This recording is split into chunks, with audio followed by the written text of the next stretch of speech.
हाय, जय हिंद दोस्तों। स्वागत है आप सबका हमारे यूट्यूब चैनल की एक नई वीडियो में। आज हम बात करने वाले हैं शेयर मार्केट के बारे में। शेयर मार्केट क्या है, शेयर मार्केट करना चाहिए या नहीं करना चाहिए, शेयर मार्केट से क्या सच में पैसा कमाया जा सकता है, शेयर मार्केट में पैसा इन्वेस्ट करने से अच्छा रिटर्न मिलता है कि नहीं मिलता है, शेयर मार्केट से होने वाले नुकसान, शेयर मार्केट जुआ बाजार तो नहीं है, आखिर क्यों लोगों के पैसे शेयर मार्केट में डूब जाते हैं, क्या कारण है इसके, क्यों शेयर मार्केट में भारत के लोग पैसा क्यों नहीं लगाना चाहते हैं। आज इन सब के बारे में हम इस वीडियो में बात करेंगे, तो बन रही हमारे साथ। चलिए शुरू करते हैं आज का वीडियो। समझते हैं कि शेयर बाज़ार और ट्रेडिंग के बारे में, कि शेयर बाज़ार और ट्रेडिंग क्या होता है। इन सब के बारे में आज मैं आपको बहुत ही आसान भाषा में, एकदम साधारण तरीके से शेयर मार्केट के बारे में सब कुछ बताऊँगा। तो आइए सबसे पहले हम देखते हैं कि इन्वेस्टमेंट क्या है। हम क्योंकि इन्वेस्टमेंट के ज़रिए अच्छा रिटर्न पा सकते हैं। इन्वेस्टमेंट भी कई प्रकार के होते हैं, तो पहले हम देख लेते हैं कि इन्वेस्टमेंट कितने प्रकार के होते हैं। जैसे आप एक एफडी में फिक्स डिपॉजिट करते हैं, तो इन्वेस्ट करते हैं तो इसमें 7% का रिटर्न मिलता है आपको। डेप्थ फंड में इन्वेस्ट करते हैं तो 6% का रिटर्न मिल जाता है। वहीं रियल इस्टेट और गोल्ड की बात करें तो यहाँ पर 5% का रिटर्न मिलता है। अगर आप सेविंग अकाउंट में इन्वेस्ट करते हैं तो अप्रॉक्स इसका 4% रिटर्न मिल जाता है। लेकिन अगर कहीं आप करेंट अकाउंट में इन्वेस्ट करते हैं, इसमें आपको 0% भी रिटर्न नहीं मिल पाता है। इससे ज़्यादा कहीं रिटर्न नहीं मिलता है, कहीं भी रिटर्न नहीं मिल पाता है। लेकिन वहीं अगर बात करें म्यूचुअल फंड में आपको 12 से 15% तक रिटर्न मिल जाता है। और शेयर मार्केट में बात करें तो 18 से 20% तक रिटर्न मिल जाता है। अब कुछ लोग दो प्रकार से इन्वेस्ट कर देते हैं, जो हमने फर्स्ट बताया कि फिक्स डिपॉजिट और फंड, ये desk fund, gold, real estate, इसमें इन्वेस्ट करते हैं। और कुछ लोग होते हैं जो म्यूचुअल फंड में इनडायरेक्ट तरीके से इन्वेस्ट करते हैं और शेयर बाज़ार में डायरेक्ट तरीके से इन्वेस्ट करते हैं। तो ये हम दो प्रकार से इन्वेस्ट देखेंगे, एक म्यूचुअल फंड से और एक शेयर मार्केट से। तो म्यूचुअल फंड से जब हम इन्वेस्ट करते हैं तो इनडायरेक्ट तरीके से हम इन्वेस्ट करते हैं पैसे को, और वहीं अगर हम शेयर मार्केट के जरिए डायरेक्ट इन्वेस्ट कर देते हैं। अब बात आती है कि क्या कारण है जिससे लोग फेल क्यों हो जाते हैं। आखिर कुछ तो कारण रहे होंगे जिससे लोग फेल हो जा रहे हैं शेयर मार्केट में। वहीं हम देखते हैं कि भारत में मात्र 4% लोग इन्वेस्ट करते हैं, जबकि अमेरिका में इसका आंकड़ा 50% से भी ज़्यादा है। वर्तमान में इक्विटी मार्केट देखें, इक्विटी मार्केट में दुनिया का 6ठे स्थान पर भारत का नंबर आता है। फर्स्ट पर अमेरिका हो जाता है, सेकंड पे चीन, चाइना, हांगकांग, उसके बाद यूके के बाद भारत का नंबर है, जो कि इक्विटी का सबसे बड़ा मार्केट है। मेरा मानना है कि शेयर बाज़ार में कोई भी व्यक्ति सफल हो सकता है और एक अच्छा करियर बना सकता है। आज मैं आपको बताऊँगा कुछ ऐसे कारण जिनकी वजह से लोग शेयर बाज़ार में आखिर पैसा नहीं लगाते हैं, पैसा लगाने से डरते हैं। पहला कारण अगर हम देखें तो उनके पास रिस्क मैनेजमेंट नहीं है, और शेयर बाज़ार के बारे में सही जानकारी भी नहीं उपलब्ध है उनके पास। क्योंकि सबसे ज़्यादा ज़रूरी होता है कि अगर हम किसी चीज़ के बारे में जान रहे हैं तो एक अच्छी तरीके से उसको हम ऑब्जर्व कर सकते हैं। बट वहीं अगर हम किसी चीज़ के बारे में सही जानकारी ही नहीं रहेगी तो उसके बारे में हम क्या अपनी राय क्या देंगे, कोई राय नहीं दे सकते। और शेयर बाज़ार में यहाँ पे काफ़ी कई स्कैंडल हुए, फ्रॉड हुए, जिनकी वजह से लोग शेयर मार्केट में इन्वेस्ट करना नहीं चाहते। लोग एकदम डर जाते हैं, शेयर मार्केट का नाम ले लो तो एकदम कहते हैं कि ये क्या हो रहा है। लेकिन बहुत से लोग ऐसे हैं जिन्होंने अपना कैरियर बनाया है। बहुत से लोग आपको मिल जाएंगे जिनके पैसे शेयर बाज़ार में लगाए थे और उनका पैसा डूब गया, क्योंकि उनकी इन सभी के पास ना तो सही जानकारी थी और किसी के कहने पर पैसा लगा देते हैं और पैसा क्या होता है, डूब जाता है। अब हम समझते हैं कि शेयर मार्केट काम कैसे करता है। ये तो हो गए कारण। अब हम समझते हैं कि आखिर शेयर मार्केट चलता कैसे है, ये काम कैसे करता है, क्या होता है ये शेयर मार्केट। अगर हम बात करें शेयर बाज़ार में, शेयर बाज़ार उन कंपनियों के शेयर खरीदे और बेचे जाते हैं जो स्टॉक एक्सचेंज में लिस्टेड होती है। और रही बात भारत में, दो प्रकार के स्टॉक एक्सचेंज हैं।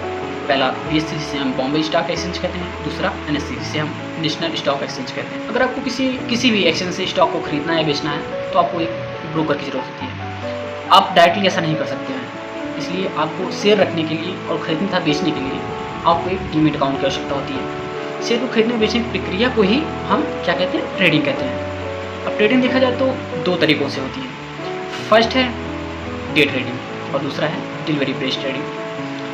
अब आपको बता दें कि डे ट्रेडिंग के अंतर्गत हम जिस दिन शेयर को खरीदते हैं उसी दिन हमें शेयर को बेचना होता है। अगर उस दिन शेयर ना बेचा जाए, यानी अगर शेयर को सेल ना किया जाए, तो डे ट्रेडिंग में ऑटोमेटिकली शेयर अपने आप सेल हो जाता है, यानी कि बिक जाता है। चाहे अगर आपका प्रॉफिट हो या नुकसान हो, उससे कोई डजंट मैटर, इसमें डे ट्रेडिंग में मैटर नहीं करता है, क्योंकि आपने इसको डे ट्रेडिंग के लिए लिया है। तो जब भी हम डे ट्रेडिंग के लिए लेते हैं तो हम पार्टिकुलर 1 डे के लिए ही ट्रेडिंग करते हैं। उसको हम एक दिन में हमको खरीदना होता है, फिर हमको उसी दिन शाम तक मार्केट क्लोज होने से पहले हमको सेल करना होता है। तो उसमें आपका प्रॉफिट हो या नुकसान हो, लेकिन आपको बेचना पड़ेगा। तो अब हम समझते हैं कि दूसरा डिलीवरी बेस्ड ट्रेडिंग। इसके अंतर्गत हम शेयर को अपने डीमैट अकाउंट में रख सकते हैं जब तक हम चाहते हैं, जब तक हम चाहें कि हमको 1 ईयर के लिए 2 ईयर के लिए उसको हम रख सकते हैं।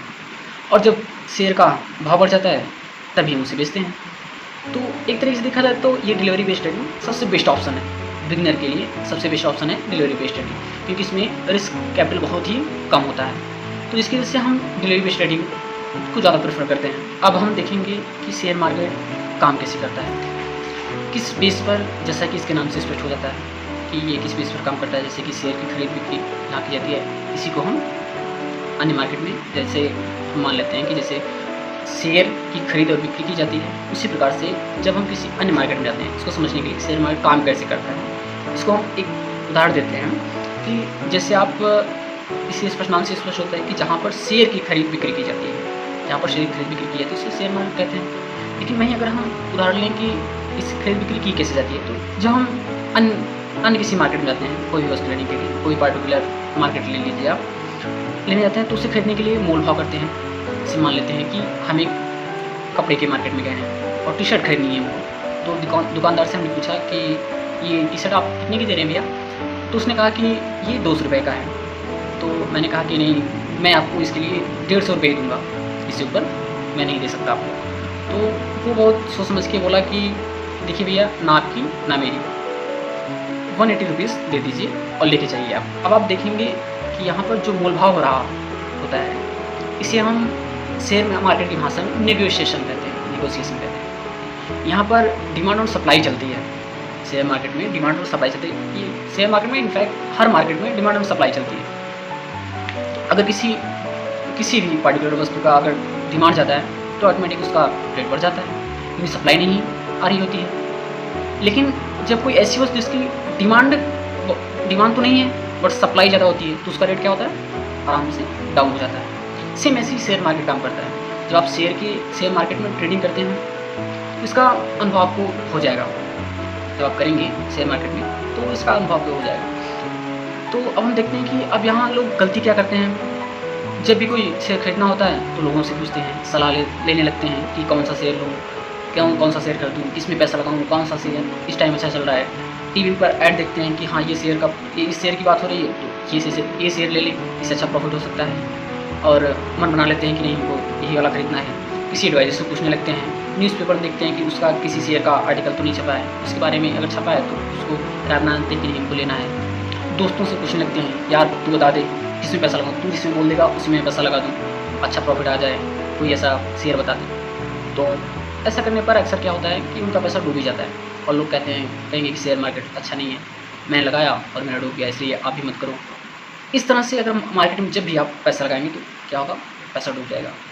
लेकिन तरीका सबसे गलत होता है। जितने भी लोग ये लोग करते हैं एकदम तुरंत बंद कर दीजिए, क्योंकि ये तरीका सबसे गलत होता है। शेयर मार्केट में पैसा लगाने के लिए, शेयर मार्केट में पैसा लगाने से पहले आपको बहुत आवश्यक बेसिक फंडामेंटल पता होना चाहिए।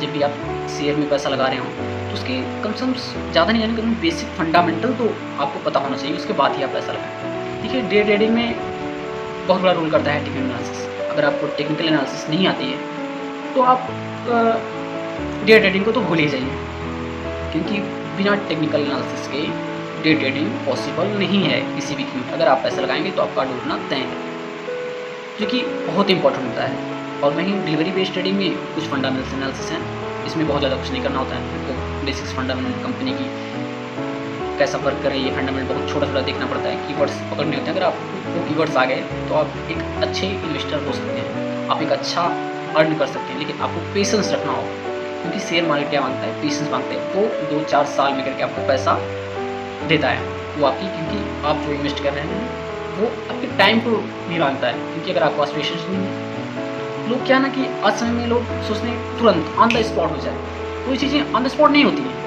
वो टाइम लेती हैं। बिना टाइम के कोई चीज़ पॉसिबल नहीं है। ये हम कोई डिग्री के लिए अप्लाई करते हैं तो उसके लिए भी तो 1 ईयर लगता है। तो हम ऐसे कैसे एज्यूम कर लें कि हमको स्टॉक एक्सचेंज में तुरंत ऑन द स्पॉट हो जाएगा। तो उसमें लोग क्या करते हैं, ट्रेडिंग लेते हैं। तो ट्रेडिंग अच्छी चीज़ है, मैं मानता हूँ ट्रेडिंग अच्छी चीज़ है, लेकिन अगर आपको फंडामेंटल नहीं पता है, टेक्निकल एनालिसिस नहीं पता है, तो अगर आप उसमें जाएंगे तो आपका सारे पैसे डूब जाएंगे, इसमें कोई दो राय नहीं। तो इसलिए जब भी टेक्निकल एनालिसिस अगर डे ट्रेडिंग आपको करनी है तो टेक्निकल एनालिसिस बहुत इंपॉर्टेंट है, ये आप नोट डाउन कर लीजिए।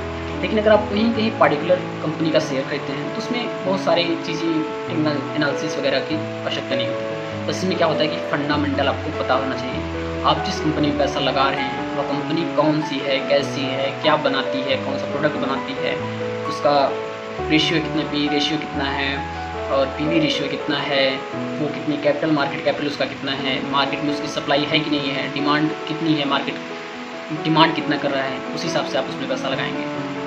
हम देखते हैं कि क्या प्रोडक्ट बनाती है और बहुत कुछ जानना आवश्यक होता है। लेकिन मैं आपको एक कमाल का फंडामेंटल एनालिसिस बताऊँगा आज, ये आपको समझ में आ गया, शेयर मार्केट का बहुत कुछ आपको आ जाएगा, समझ लिया गया। बस यही देखकर आप बता सकते हैं कि मार्केट में क्या होने वाला है। ये आप अगर बढ़िया से सीख जाते हैं तो आप बस इतने से कंपेयर कर सकते हैं। एक अच्छा स्टॉक ढूंढ के सेलेक्ट करने के लिए आपके लिए इनफ। ये करते सभी हैं, जितने प्रोफेशनल ट्रेडर्स हैं और जितने इन्वेस्टर्स हैं सब करते हैं, बट बताते नहीं हैं। आज मैं बात करूँगा पीई की, पीई के बारे में। आपने नाम तो सुना ही होगा, नहीं सुना है तो कोई बात नहीं, मैं आपको बता दूँगा। पीई का मतलब होता है प्राइस अर्निंग रेशियो। आज मैं आपको बहुत ही सरल भाषा में समझाने के लिए यहाँ पर आया हूँ कि पीई क्या होता है, कैसे काम करता है, इस सब के बारे में मैं आपको बताऊँगा। इससे पहले हमको समझना जरूरी होगा कि निफ्टी 50 क्या होता है, क्योंकि हमने तो नाम तो बहुत सुना है निफ्टी 50 का। तो निफ्टी 50 के अंतर्गत क्या होता है कि हमारे देश की जो टॉप 50 कंपनियाँ होती हैं उनको मिला के एक रिप्रेजेंटेटिव होता है, इसे निफ्टी कहा गया है, इसे निफ्टी कहा जाता है। और ये जो 50 कंपनियों का प्रेजेंटेशन करता है, मार्केट कैसे मूव कर रही है, ये उसका क्या करता है, प्रेजेंटेशन करता है कि मार्केट कैसी मूव कर रही है और कैसी करेगी और टॉप क्या रहेगा, आने वाले टाइम में कैसा परफॉर्म कर रही है, उसका समावेशन एक राशि होता है। उसी से पता चलता है कि कंपनी अच्छा परफॉर्म कर रही है या खराब परफॉर्म कर रही है। इसका पीई होता है, इसका पीई होता है प्राइस अर्निंग रेशियो होता है। इसका मतलब होता है कि आपने कितना रुपया लगाया और कितना आपको मिलेगा। पी निफ्टी 50 का भी होता है और किसी पार्टिकुलर कंपनी का भी हो सकता है, दोनों के होते हैं। जैसे आप किसी पार्टिकुलर कंपनी का ले लीजिए, सबसे फेमस 30 केस है, उसका पी देख लीजिए। रिलायंस है, उसको ले लीजिए, जैसा कि इसका पी होता है। हमको किसी शेयर को बाई करने से पहले हमको क्या देखना होता है, प्राइस अर्निंग रेशियो चेक करना चाहिए किसी भी कंपनी का। लेकिन किसी कंपनी का पी चेक करने से पहले हमको क्या करना चाहिए, निफ्टी 50 का पी चेक करना चाहिए कि हम कितना लगाएंगे और कितना हमें मिलेगा। ये हम देखेंगे निफ्टी 50 में पहले देखेंगे, क्योंकि ये अमूमन 20 से 30 वर्षों का बताता है। इसका सबसे नीचे 10 पर रहता है, 10 पॉइंट पर रहता है, और इसका सबसे हाईएस्ट होता है, हाई जितना गया है वो 30 गया है। ये इसका जो सबसे लोएस्ट 10 है, ये 10 से नीचे भी जा सकता है, बट अभी तक गया नहीं है। अमूमन इसका अभी तक दिखा नहीं गया है कि हाँ ये 10 से नीचे भी गया है।